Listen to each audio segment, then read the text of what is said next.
नमस्कार, राठोड फूड ब्लॉग्समध्ये आपलं सर्वांचं स्वागत आहे. आज आपण बनवत आहे पालक पनीर. ही रेसिपी तुम्ही हॉटेलमध्ये, घरी खूपदा टेस्ट केली असेल, पण आपण एकदम साध्या आणि सोप्या पद्धतीने बनवत आहे, जे की खाण्यासाठी एकदम चविष्ट लागणार. तर चला याची रेसिपी बघूया. इथे मी पनीरचे छोटे छोटे क्यूब्स करून घेतले. तुम्हाला हवे तसे तुम्ही क्यूब करू शकता. इकडे मी 2 टमाटरचं पेस्ट बनवून घेतलेलं आहे आणि पालक मी आधीच वाफवून घेतली होती. 2 मिनटं साधारण तुम्ही पालक वाफवून घ्या आणि नंतर असं पेस्ट करून घ्या. इथे मी गॅस ऑन करून कढईला गरम करायला ठेवलेलं आहे. यामध्ये आपण तेल घालूया आणि हे जे पनीरचे क्यूब्स आहे याला आपण थोडं शॅलो फ्राय करून घेऊया.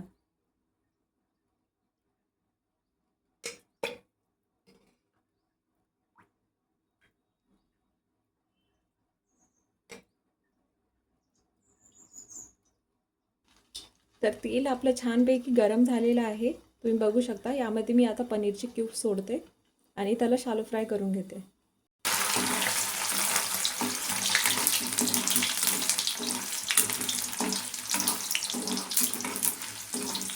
एक मीडियम फ्लेमवर तुम्ही असे फ्राय करून घेऊ शकता.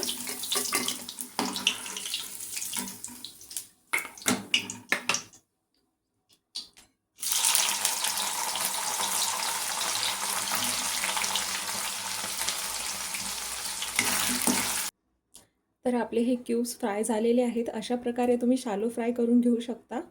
आणि ह्या कढईमध्ये जे जास्तीचं तेल आहे, जे तुम्हाला भाजीसाठी जेवढं लागणार नाही आहे, त्यामधून तुम्ही तेल थोडं कमी करू शकता किंवा ठेवू शकता. तर यामधून मी तेल कमी करून घेतलेलं आहे. आता आपण लगेच रेसिपी बनवायला सुरुवात करूया. सर्वात आधी मी यामध्ये लसूण आणि अद्रकचं पेस्ट घालणार. तुम्हाला हवे तसे तुम्ही कांदे वगैरे ॲड करू शकता, पण मी एकदम साध्या आणि सोप्या पद्धतीने एकदम चविष्ट बनवत आहे. त्यामुळे मी नेहमीच यामध्ये कांदे ॲड न करता लसूण आणि अद्रकचं पेस्ट घालते.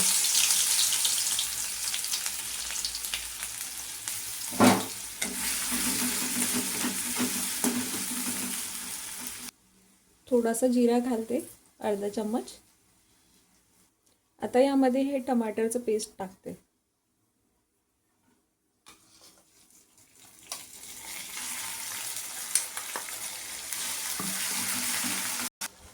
टोमॅटो पेस्ट आपण घातल्यानंतर त्याला छानपैकी 2 मिनटं होऊ द्यायचं. नंतरच आपले मसाले ॲड करायचे. त्याने जेणेकरून ते टमाटर एकदम छानपैकी शिजून जातील. टमाटर आपले छानपैकी शिजलेले आहे.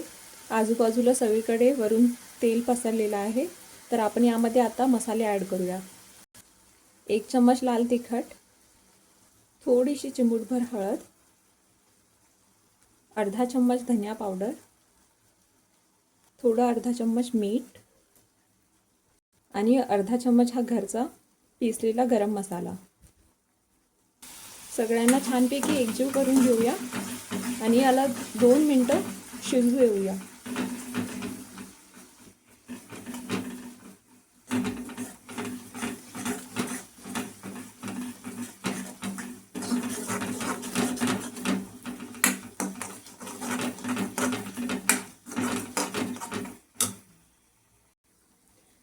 तर इथे 70% आपला मसाला भाजून गेलेला आहे. त्यामध्ये आपण हे पनीरचे क्यूब्स सोडूया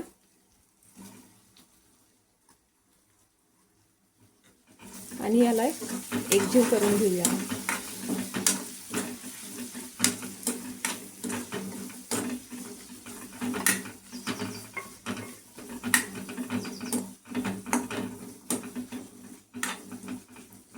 साधारणतः 30 सेकंद याला आपण होऊ देऊया. नंतर लगेच आपण पालक प्युरी ॲड करूया. तर मसाला आपला छानपैकी झालेला आहे. त्यामध्ये आपण आता पालक प्युरी ॲड करून घेऊया.